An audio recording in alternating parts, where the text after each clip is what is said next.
Nicolas Michel, coordonnateur de la Fédération de cardiologie de l'hôpital Saint-Joseph.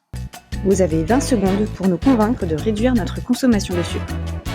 Le sucre n'est pas un poison, mais nous en consommons beaucoup trop. En excès, il va favoriser la prise de poids, puis l'apparition d'un diabète, d'une hypertension, de problèmes de cholestérol, qui vont entraîner des maladies cardiovasculaires telles que les AVC et les infarctus. Réduire notre consommation en sucre est un geste simple que nous pouvons tous faire au quotidien pour minimiser le risque de ces maladies. À long terme, le sucre est-il un risque aussi important que le tabac ?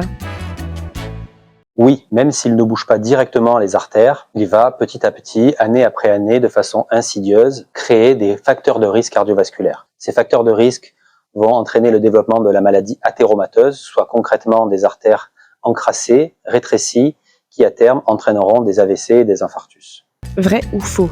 Voit-on sur mon cœur si je mange trop de sucre ? Non. Malheureusement, on ne peut pas voir directement les excès de sucre au niveau des artères ou au niveau du cœur.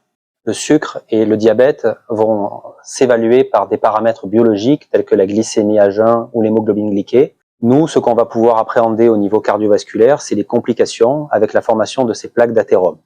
Il est très facile, par échographie Doppler, de voir les plaques d'athérome au niveau carotidien. On pourra également appréhender la maladie coronaire par des tests cette fois-ci indirects, des tests fonctionnels tels que l'échographie d'effort, ou alors plus directement avec des examens plus invasifs tels que la coronographie ou le scanner coronaire, mais qui demeurent pour l'instant des examens de seconde intention. Quels sont les premiers signes qui doivent alerter sur un problème cardiaque ? Les maladies cardiovasculaires peuvent s'exprimer avec plusieurs symptômes, notamment au niveau cardiologique. Le symptôme principal que tout le monde connaît, c'est la douleur thoracique.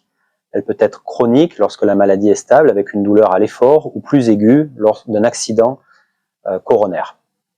Il y a également d'autres symptômes qui sont possibles, tels que l'essoufflement, la fatigue, ou également des palpitations ou des malaises. Est-ce qu'il y a un âge pour se faire dépister ? Ce qui est important, c'est pas seulement l'âge, mais c'est le risque cardiovasculaire global, qui va dépendre certes de l'âge, mais également de la présence de diabète, d'une hypertension, d'une dyslipidémie, d'un tabagisme. En pratique, on peut être jeune et être à haut risque cardiovasculaire, comme être plus âgé et être à bas risque. Les patients peuvent prendre rendez-vous directement avec le cardiologue en consultation, mais comme pour la plupart des spécialités médicales et chirurgicales, il est préférable de passer d'abord par son médecin traitant. Ce passage va permettre une évaluation de base et une évaluation du risque pour permettre un dépistage plus utile et faciliter la consultation.